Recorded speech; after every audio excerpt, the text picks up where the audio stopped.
náà ti jókòó dáadáa nílé agbára láàárọ̀ yìí. Àwọn ni ààrẹ ẹgbẹ́ Zero Interest Cooperative Society. Ìdí tá a fi gbé wọn wá òun náà ni wípé ọ̀pọ̀lọpọ̀ èèyàn náà ni wọ́n ti ń ní ìpinnu fún ọdún tuntun lọ́wọ́lọ́wọ́ báyìí. Ẹlòmíì ò sì máa ṣèpinnu ọdún tuntun, ṣùgbọ́n èmi gbà pé tọdún 2020 yìí láti pàṣẹ ètò yìí ó máa yàtọ̀. Bẹ́ẹ̀ ni alàgbà tí mò ń sọ náà ni Abdulrahman Lekki. Bẹ́ẹ̀ ni àwọn ni president ààrẹ ẹgbẹ́ Zero Interest Cooperative Society. Ẹ káàbọ̀, ẹ káàárọ̀. Ẹ káàárọ̀ lótú. Lọ́sẹ̀ tó kọjá náà ni mò ń sọ pé ṣé tá a bá tún pè ẹ́ wá sórí ètò àti àmọ̀ pé bí ó ṣe yá nìyí. Ìdí tó sì fi yá bẹ́ẹ̀ náà ni pé a dúpẹ́ lọ́wọ́ yín náà, kì í ṣe pé àyè yẹn náà ló pọ̀ tó bẹ́ẹ̀, ṣùgbọ́n ẹ pọ́n wa lé náà ni. Ọ̀pọ̀lọpọ̀ àwọn èèyàn pè wá gan lọ́sẹ̀ tó kọjá, ọ̀pọ̀lọpọ̀ béèrè tí wọ́n ń béèrè nípa pé àwọn nǹkan tẹ́ ẹ sọ nípa báwo lẹ́yìn ṣe lè jẹ àǹfààní ìyàwó tí ò ní ní èlé kankan lórí, àbí bẹ́ẹ̀ kọ́ ni, láti lè kọ́lé. Lónìí a fẹ́ ṣí ẹ̀rọ ìbánisọ̀rọ̀ sílẹ̀ káwọn èèyàn lè pè é live and direct láti inú ilé, ṣùgbọ́n mo fẹ́ àwọn míì ò gbọ́ wa lọ́sẹ̀ tó kọjá, mo fẹ́ kẹ́ ẹ bá mi sọ àlàyé díẹ̀ sí lórí àwọn nǹkan tá à ń sọ lọ́sẹ̀ tó kọjá. Ẹ ṣé olóòtú. Orúkọ mi ni Abdulrahman Lekki. Gẹ́gẹ́ bí ẹ ti ṣe sọ, mo dẹ̀ jẹ́ ààrẹ ẹgbẹ́ Zero Interest Multipurpose Cooperative Society, ìyẹn ẹgbẹ́ alájẹṣẹ́kù aláfọwọ́sowọ́pọ̀ ti Zero Interest. Gẹ́gẹ́ bí mo ti sọ ní ọ̀sẹ̀ tó kọjá, àwọn nǹkan tí a máa ń ṣe tó jẹ́ gbòógì ẹgbẹ́ wa òun ni wípé ní a gba gbogbo èèyàn láàyè láti darapọ̀ mọ́ wa kí wọ́n jẹ́ ọmọ ẹgbẹ́ wa. Ẹni bá jẹ́ ọmọ ẹgbẹ́ wa tóun náà ń fowó pamọ́ sí ọ̀dọ̀ wa, ó ní àǹfààní ẹ̀yáwó láì ní èlé kankan rárá lórí, wípé oye tó bá yá náà ni wàá san padà. Eléyìí dẹ̀ jẹ́ àǹfààní tí ọ̀pọ̀lọpọ̀ èèyàn ti ń kópa nínú ẹ̀ láti pé wọ́n fi ṣe nǹkan mèremère ń gbèsè ayé wọn. Kápẹ́ náà ti wà tó fi ń ṣe project, wọ́n fi ń ralẹ̀, wọ́n fi ń kọ́lé, wọ́n fi ń ṣe oríṣiríṣi. Ṣé ìyá lè fi dá iléeṣẹ́ náà lẹ̀? Kódà kò sí nǹkan tí a lè fẹ́ fi ṣe. Àwọn míì ẹlẹ́mìí gan lè yá tiẹ̀ kó ló fẹ́ fẹ́ yàwó kẹta. Wàhálà àti encourage ẹ̀ ni. Àmọ́ ẹni tó bá wowó olówó ló lè fowó ẹ̀ ṣe. Àmọ́ tó jẹ́ kókó bẹ̀ ni pé ẹni tó bá ní owó lọ́dọ̀ wa ó ní àǹfààní láti dáwùjọ. Yóò tó bí oṣù mélòó àbí bí ọdún mélòó kéèyàn tó lè jàǹfààní owó yá látọ̀dọ̀ yìí? A fẹ́ kéèyàn náà ti máa darapọ̀ mọ́ wa fún nǹkan bí ọdún kan tó ti ń dáwó yẹn díẹ̀díẹ̀. Àwa náà ti rí pé eléyìí nìkan ṣe oró ń tì lẹ́yìn ọdún kan, òun náà wá lè wá kọ̀wé a fill form pé èmi náà fẹ́ yáwó, mo fẹ́ tó a wà fún láǹfààní láti yáwó. Òun náà wá tó jọmọ ẹgbẹ́ bí ìkan àbí méjì tó náà jẹ́ onídùúró fún tó wọn bá ti dúró fún ayá wa fi ṣe bójú tó bá fẹ́ ṣe. Ìbéèrè ilé náà mo béèrè lọ́sẹ̀ tó kọjá, báwo gan lèèyàn ṣe wá lè jẹ́ ọmọ ẹgbẹ́ yìí? Náà mo ti sọ lọ́sẹ̀ tó kọjá, ọ̀nà méjì ni, méjèèjì náà dẹ̀ ni ó rọrùn. Nígbà míì tí ó bá rọrùn fẹ́lẹ́ mi ló wá sólú iléeṣẹ́ wa, but ibikíbi tí èèyàn bá wà ní ẹ̀rọ alátagbà ìyẹn ti internet world wide web, tó bá lọ sí www.zerointerest.com.ng láti bẹ̀ o lè gbogbo àlàyé yẹn wàá darapọ̀ mọ́, wàá sanwó fọ́ọ̀mù tó jẹ́ 2,500 naira, wàá dẹ̀ fíìlì fọ́ọ̀mù ẹ̀, wàá gbogbo ẹ̀ ló lè ṣe lórí internet. Ó tún lè àtà ń lo ẹ̀rọ Android, a lè lọ sí Android wa ká type Zero Interest lórí Google Play Store, a type Zero Interest without space, wàá dẹ̀ download ẹ̀ láti bẹ̀ bí darapọ̀ mọ́ wa. Ẹ jẹ́ ká ṣe bẹ́ẹ̀. Ọ̀pọ̀lọpọ̀ àwọn ìbéèrè wà táwa náà sì fẹ́ béèrè lọ́wọ́ yín. Òye Màṣára gan ó láwọn ìbéèrè tí ó fẹ́ béèrè. Àwa náà wà níbí níbi. Ṣùgbọ́n àwọn aráalé a fẹ́ fún wọn ní àǹfààní, torí pé láti ìgbà tá a ti ń ṣètò ni àwọn ọ̀pọ̀lọpọ̀ fẹ́ pè sórí ètò. Ẹ̀rọ ìbánisọ̀rọ̀ tẹ́ máa pè wá sí láàárọ̀, ẹ̀rọ ìbánisọ̀rọ̀ méjì ni màá sọ. Àkọ́kọ́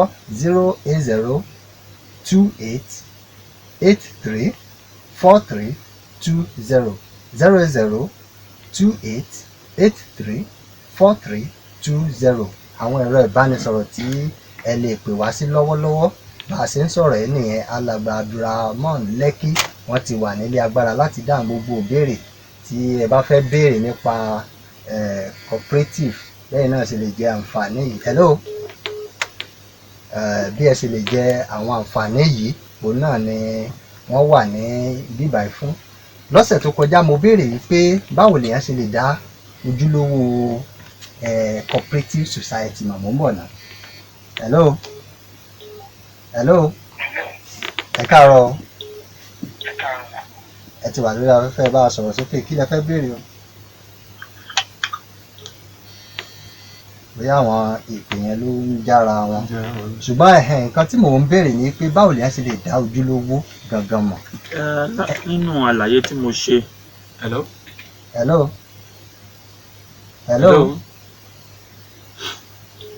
Gẹ́gẹ́ bí àlàyé tí mo ṣe ní ọ̀sẹ̀ tó kọjá, mo ní wípé alákọ̀ọ́kọ́ nǹkan tẹ́ ẹ máa fi dá àwọn ojúlówó ẹgbẹ́ aláfọwọ́sowọ́pọ̀ mọ̀. Hello, ẹ káàárọ̀ o, ẹ bá a sọ̀rọ̀ sókè o. Ẹjọ́ tí a máa fẹ́ wọ́n gbígbà láti ẹ̀kọ́ ẹ̀jọ̀ báwo ni ẹ ti fẹ́ gẹ́gẹ́ bí mo ṣe sọ, àwọn nọ́mbà tí wọ́n pè síwájú ẹ lè pè é, ẹ dẹ̀ tún lè pe nọ́mbà Deputy General Manager Zero Interest Cooperative ẹ pè wọ́n direct, wọ́n tún wọn lè guide yín further 081 771 83554. Hello. 081 771 83554. Ẹ lè pè wọ́n sí orí ẹ̀rọ ìbánisọ̀rọ̀ yẹn. A sì máa farabalẹ̀ sọ ẹ̀rọ ìbánisọ̀rọ̀ yẹn torí hello. Ẹ káàárọ̀. Kí lorúkọ yín? orúkọ mi Dáúdù Bàbàtò. Ok, láti ibo nìyẹn? Láti Mango. Wọ́n ń gbọ́ yín o, kí lorúkọ tẹ́ fẹ́ béèrè? Ohun tí mo fẹ́ béèrè ni pé gbogbo ni olùlé iṣẹ́ wọn wà. Olùlé iṣẹ́ wa ó wà ní nọ́mbà 1B Baba Yusuf Close off Makinde Street ní testing ground bus stop Aláùsá. Ẹ gbọ́ nǹkan tí wọ́n sọ. Alàgbà yẹn ti kú ńbẹ̀. Nǹkan tẹ́ ń bá mi. Hello. Ẹ káàárọ̀. Ẹ káàárọ̀, à ń gbọ́ yín, talent tó ń sọ̀rọ̀.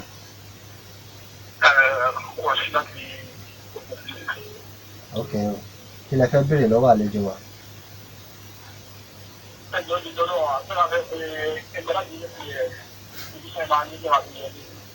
Ṣé bí èlò lẹ máa ní lọ́wọ́ kẹ́ tó lè bẹ̀rẹ̀? Owó fọ́ọ̀mù wa 2,500 naira ni. Owó fọ́ọ̀mù bẹ́ẹ̀ ni.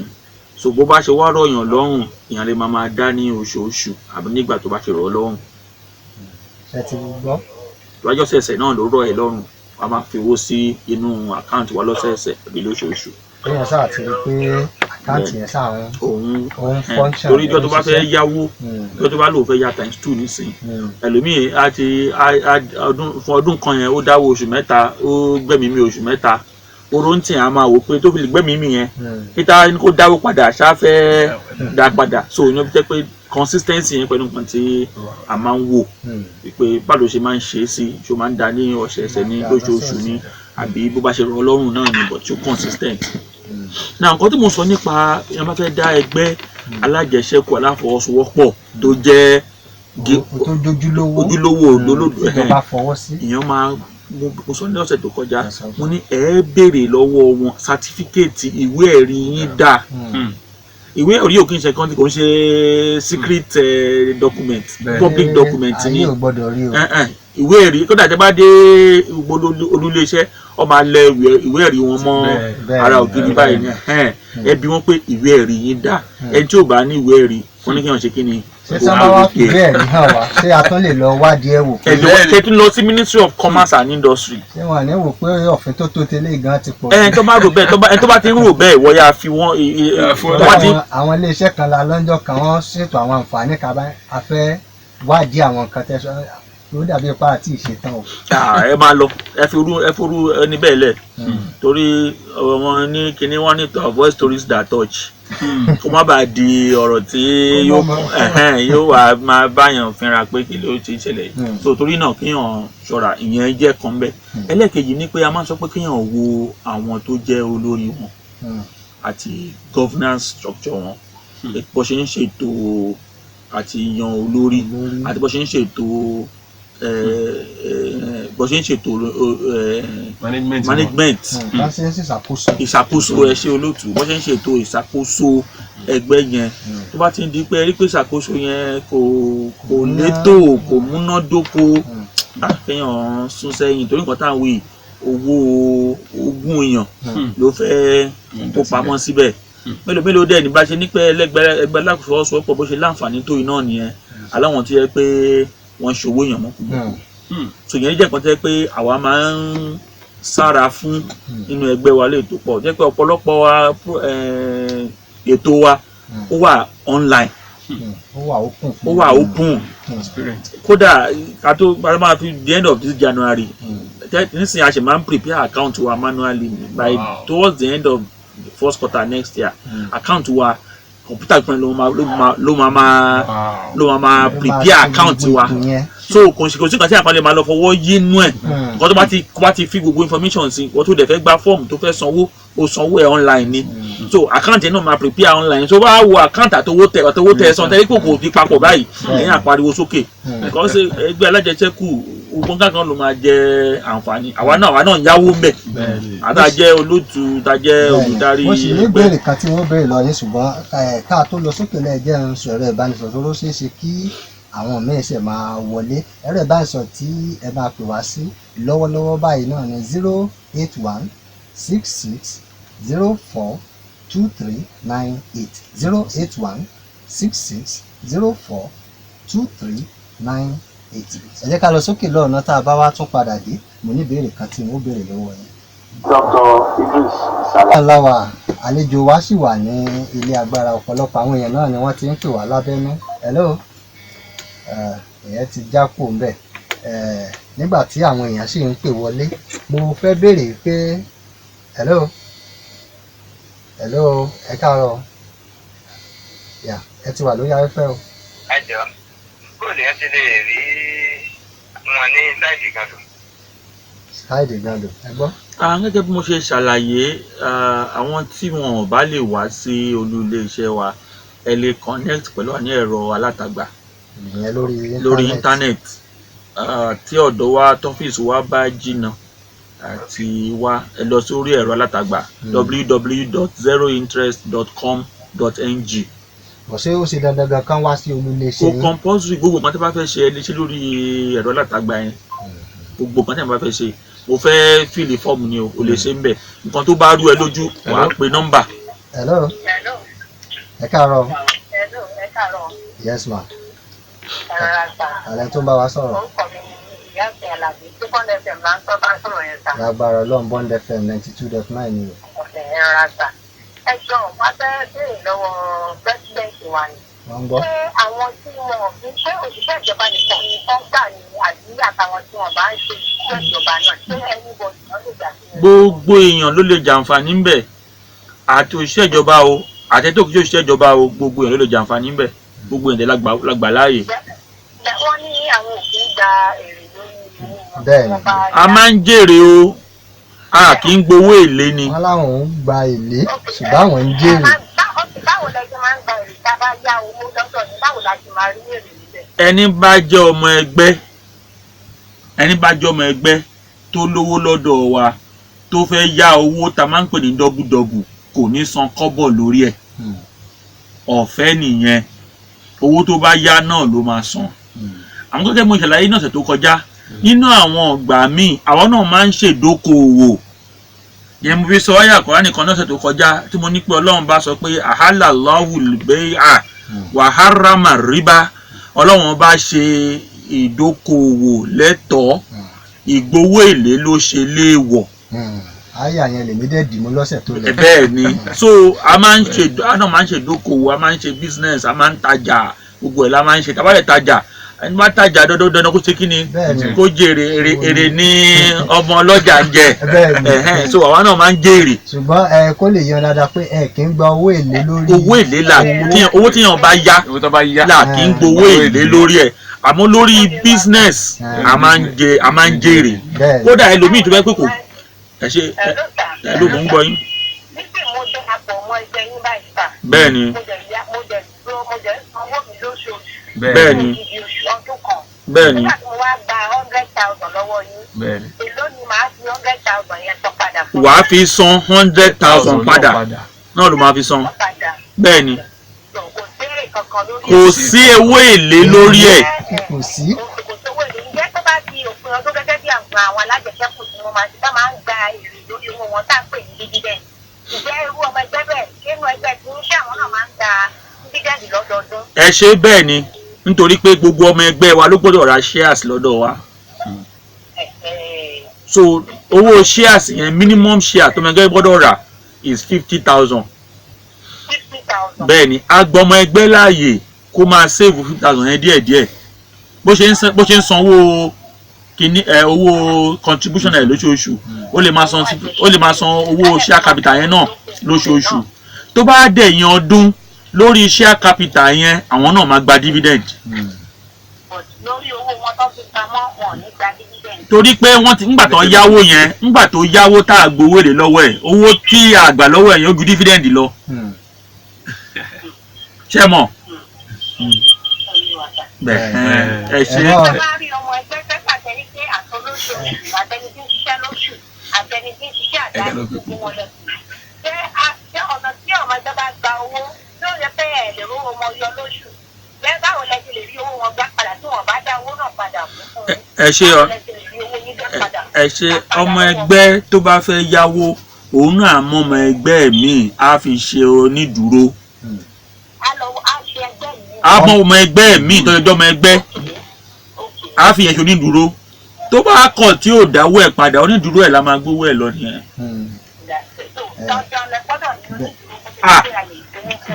dandan ni mà torí owó olówó la fẹ́ kó lé lọ́wọ́. ọ̀ràn yẹn lásán bóra.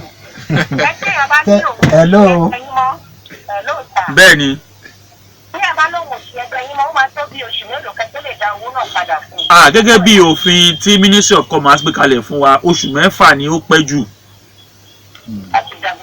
bẹ́ẹ̀ ni a sọ fún wa lẹ̀ ẹni tó mọ̀ pé ó máa ní ìdí owó òun ní December òun ò fẹ́ ṣe gbẹ́ mọ́ tó bá ti di bí June sí July a ti kọ̀wé pé mo fẹ́ gbẹ́lẹ̀ o.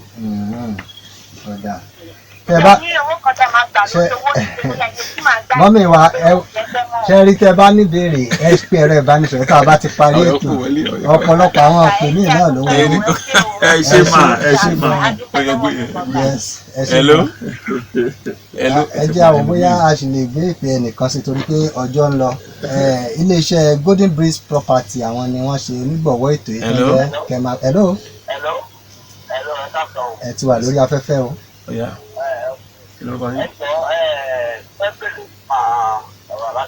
ẹ béèrè láàrin ìṣẹ́jú kan. ṣé kìí ṣe bí wọ́n ní branch káàkiri lẹ́kọ̀ọ́ wọn máa ṣe ẹ̀rọ. for now a ní operational branch káàkiri for now ara wọn kan tí a ṣe ń fẹ́ gbégbèsè lórí ẹ̀ àmọ́ àti conclude àti nírí ńgbà kan àmọ́ àfi bẹ́ẹ̀ operate ẹ̀ nísìnyí báyìí a fẹ́ kọ́wọn èèyàn lọ sórí ẹ̀rọ alátagbà yín láti bá wa. báwo lè dá máa mọ gbogbo àwọn ẹgbẹ́ yìí báwo lè gbọ́dọ̀ sọ máa ṣe iṣẹ́ ìkàlẹ̀ ṣe àbọ̀sọ̀ àbẹ̀lẹ̀.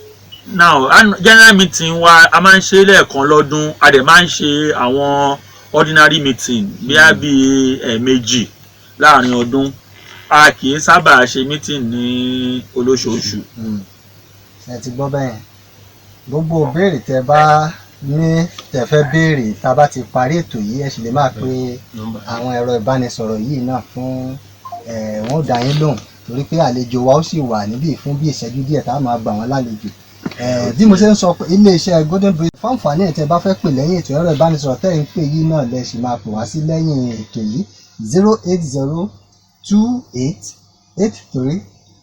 08028834320 tàbí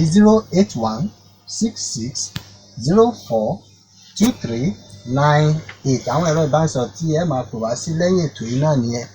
Iléeṣẹ́ Golden Breeze Property bẹ́ẹ̀ ni tí wọ́n ń kọ́ ilé fún àwọn ènìyàn, ilé olówó pọ́ọ́kú bẹ̀rẹ̀ láti bíi 3.5 million tẹ́ sì máa sanwó díẹ̀díẹ̀. Àwọn ni wọ́n ṣe onígbọ̀wọ́ ètò yìí. Lágbára Ọlọ́run á tún pàdé lórí ètò yìí ní ọjọ́ mẹ́jọ torí pé àkókò wa ti lọ. Ìyè dágbére fáwọn ará ilé ká tó máa lọ. Ẹ ṣeun gan. Ó tún fún wa láǹfààní láti tún wà lórí ètò yìí lọ́sẹ̀ yìí. Bẹ́ẹ̀ ni torí pé ọjọ́ sátidé òní òun náà ni sátidé tó gbẹ̀yìn nínú ọdún 2019. Nígbà tá a bá tún máa pàdé lórí ètò yìí, a máa kíra wa pé à kú ọdún tuntun. Tí Olúwa ní ilẹ̀ òun náà lètò tó tún gorí afẹ́fẹ́ lọ́wọ́lọ́wọ́ báyìí. A dúpẹ́ lọ́wọ́ Ọlọ́run lẹ́ẹ̀kan sí torí pé àwa là ń ṣe nǹkan ò ṣe wá. Bẹ́ẹ̀ ni ọ̀pọ̀ òjò báyìí ló ti rọ̀ tí ilẹ̀ sì ti fà mú, ṣùgbọ́n ọpẹ́ làwa máa dú.